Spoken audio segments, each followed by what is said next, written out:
I could get used to this. Oh my goodness. Thank you, CHRO. This one for me hit a different level.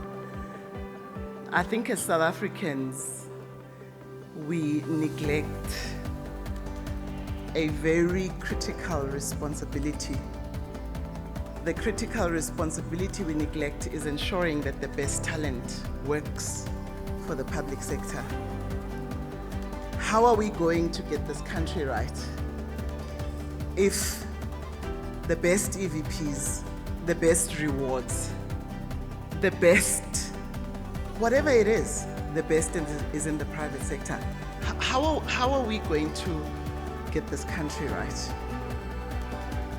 We've got to throw everything we have to ensuring that the best talent is working in the public sector. Everything we have. That's how we get this country right. Some of you may sit there and go, oh, she's just moved actually from the Auditor General. And so what does she mean? I have moved, but I've moved to an organization that services GEMS, one of the biggest medical aid providers. If the health of our public sector is not in the right hands, it's physical, it's mental, whatever it is, we're not going to get this country right. As HR professionals, I think it is so important that we play our role in not classifying people and talent that has gone to work in the public sector as if they are of secondary nature. We have a role to play because we are the ones that say, oh, she's from there. What was she doing there? What was happening in her life? When I went to the AGSA, I got asked a lot of questions about why would you do that? You come from the banking sector. Why are you going to a public sector organization?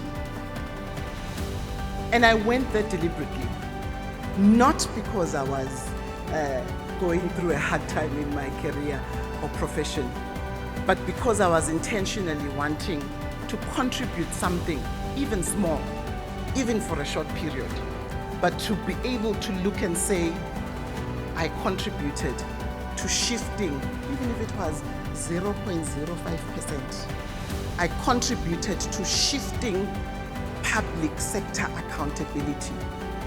You need it for yourself, you need it for your children, I needed it for my grandchildren. It's important.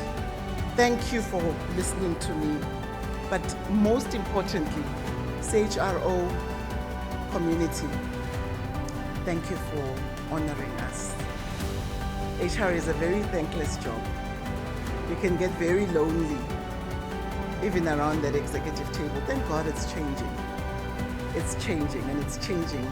And I'm happy to be a change agent for it.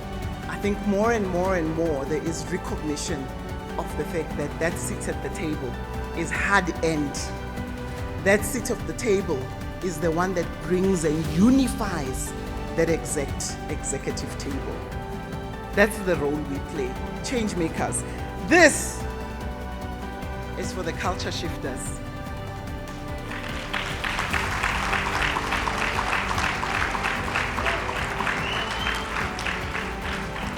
The ones that have to be courageous and bold and in the fire.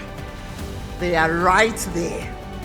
When you switch on your TV and you hear this, the little accountability that you think is taking place is because someone is being courageous. Someone is waking up, possibly with a bullet targeting their heads, but saying, I will do this for the little change that I want to see in my country. No matter how little, they put their lives at risk.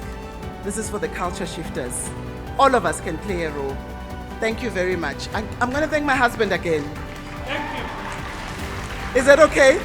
Because I thanked him the last time, so I'm going to thank him again. And just say, you know, a lot of us corporate women couldn't do it if we didn't have the right partners. Because that's the person actually who hears it all. That's the person who hears the day you hate your CEO and the day you love your CEO. That's the person who usually, because we are the only women around the table, thank God that that's changing too. And we have a hand at changing that. But here's the one who has to sit and listen to his wife probably being bullied by the males around the room, but send his wife out back to the men the following day and say, baby, the magic you work on me, you can work on them.